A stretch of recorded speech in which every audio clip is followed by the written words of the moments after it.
WNYP Studios presents Table Talk, a podcast about Pericles and our world today.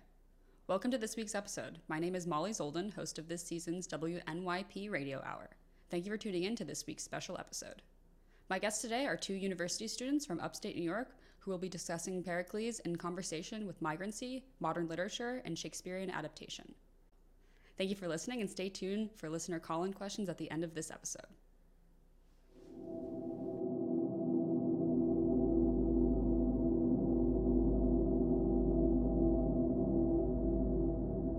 Tell me about the boat that was lost at sea.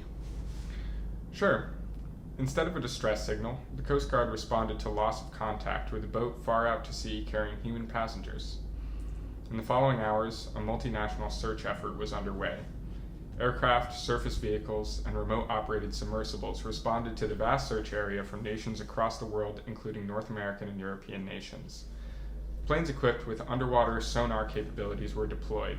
Time was their scarcest resource. Each hour, the likelihood grew that the passengers on board would perish deep underwater. The search area was roughly 5,000 square miles? That's right.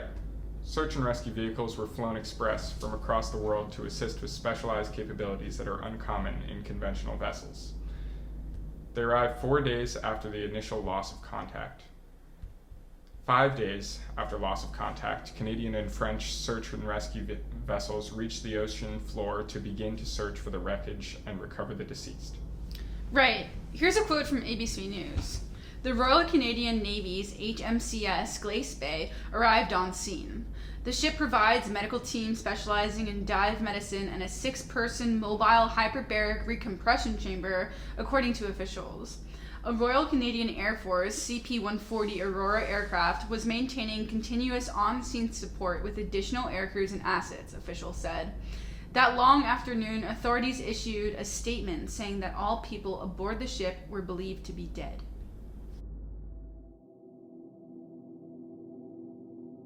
The previous statement you heard was a summary of the infamous Titanic submarine incident from this past summer.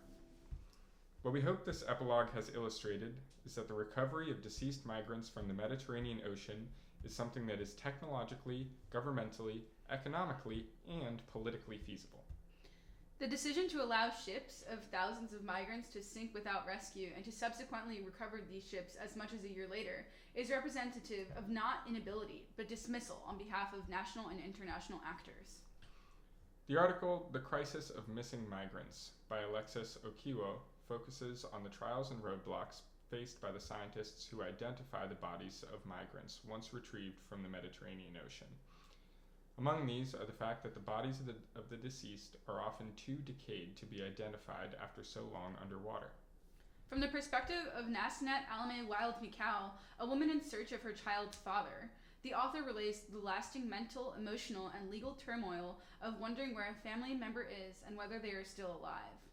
The forensic anthropologist Christina Cataneo is one scientist who has spent much of her career identifying bodies of the deceased in search of missing persons because she believes that immigrants deserve to know whether their family members died at sea. Cataneo is quoted in the article stating, "The main reason for me to identify the dead is to respect the mental health of the living." Work like Cataneo's and others like her is challenging enough before factors such as government negligence and dismissal are considered. If governments were willing to fund search and rescue efforts for migrants from other countries, such as those that were levied in wartime, this problem could be improved upon. And considering the environmental influence of forced migration, this problem is only going to continue to worsen in the coming years. So what does any of this have to do with Pericles? Well, the story of Pericles features a lot of parallels to the crisis of modern-day migrants. To begin with, Pericles must leave his homeland to run for his life, so he's somewhat of a political refugee. In addition, Thaisa dies at sea, and the boat is subsequently shipwrecked. Pericles arrives on land with nothing to his name and is rescued by fishermen. And later on, isn't Marina captured and sold into sex work? Right, so there are many thematic parallels in the narrative. In addition, Pericles is depicted in the end of the play as lost and very emotionally distraught, having essentially lost his family during his life of traveling, trying to find a hospitable place to live. That's true, and the reunion of him and Marina is a very touching moment of closure that symbolically closes his plight as a migrant. But wait a minute. Isn't Pericles a prince? Isn't he shown gracious hospitality everywhere he goes? Doesn't he have enough wheat on hand to feed an entire village? Don't people shower him with privilege second to none at every juncture of his journey? Isn't his pedigree so utterly apparent that people know him to be royal by the way he gives a massage and plays with a ball? I'm starting to feel less sure about this comparison. It is true that Pericles' family suffers from displacement, sex trafficking, and death while at sea. But it feels somewhat inaccurate to make the direct comparison between this story and that of modern-day migrants who are subject to prejudice and refused entry even if they do make it to their destinations alive. And what about the fact that Pericles' family is reunited at the end, even if it's by means of magic or something? That's right. I don't know if I can consider the end of Pericles to be a very useful representation of the migrant crisis as we know it today. So while there are elements of this story that seem applicable, I kind of want to vote that while thematically relevant, Pericles is not actually all that useful for relating the plight of modern migrancy. I'm starting to think that Pericles would more likely have been on board the submarine. That's true, actually. He probably would have liked extreme tourism. The reason this debate is important is because stories are powerful. How we choose to represent something changes its image in the eyes of the reader. In terms of Pericles and Shakespearean studies, the reiteration of myth and Shakespearean stories in contemporary literature allows authors to obtain new definitions and meanings from the same material. Right, like that one book by, what's-her-face, about, there's like a king. Oh, do you mean Spring by Ali Smith? Yeah, that's the one.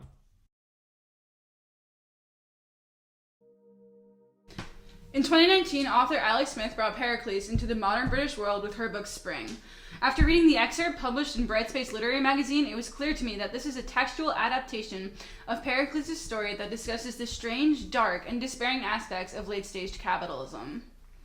I felt the same way. For instance, Smith explores ideas such as death, labor, and individuality. The main character is named Britt, and she isn't really meant to be anyone unusual. She has a bad job, a dysfunctional relationship, and a pessimistic attitude about modern British politics. Yeah, she thinks individual action is inconsequential because, and here's a quote, "It doesn't matter what I voted or you voted or anyone voted, because what's the point if nobody in the end is going to listen to or care about what other people think unless they think and believe the same thing as them?" So it seems like Spring focuses on capitalism and consumption to lay the groundwork for a larger conversation about the state's control of individuals.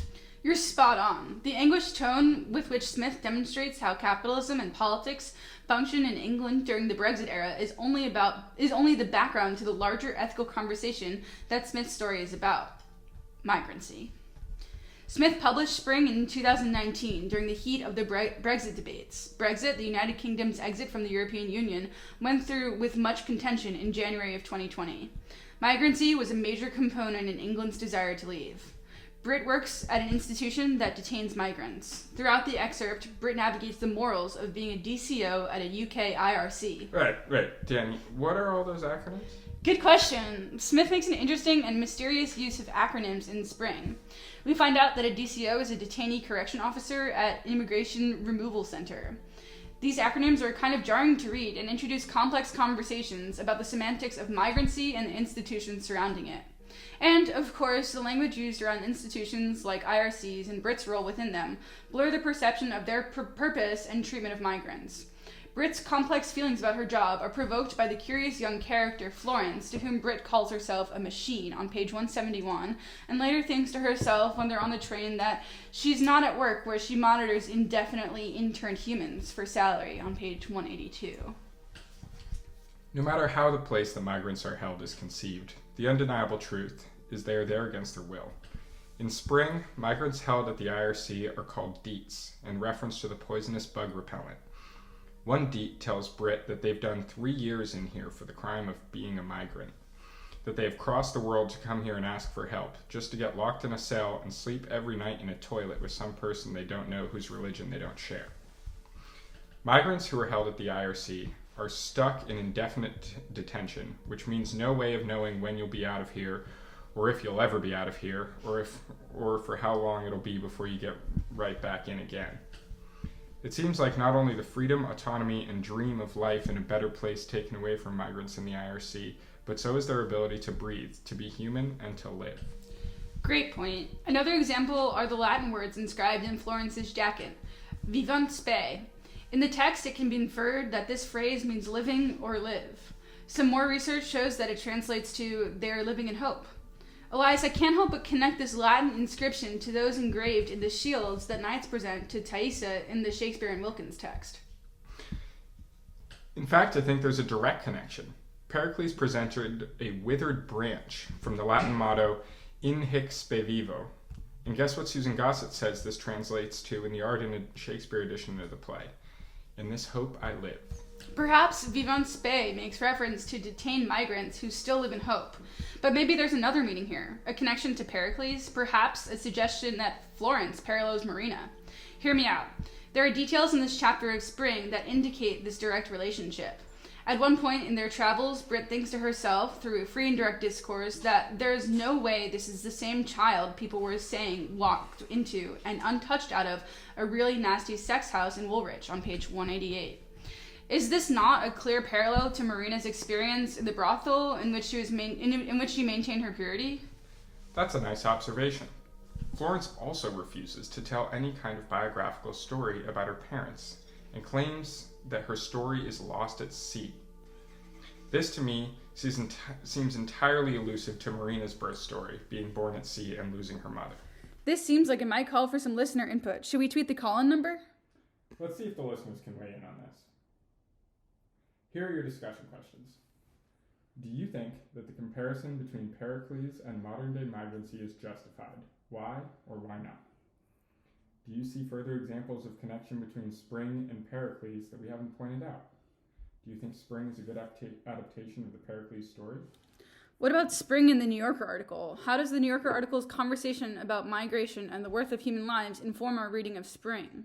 Does Spring's use of Pericles' story elevate this Shakespeare and Wilkins play by placing it within modern conversations about migrancy?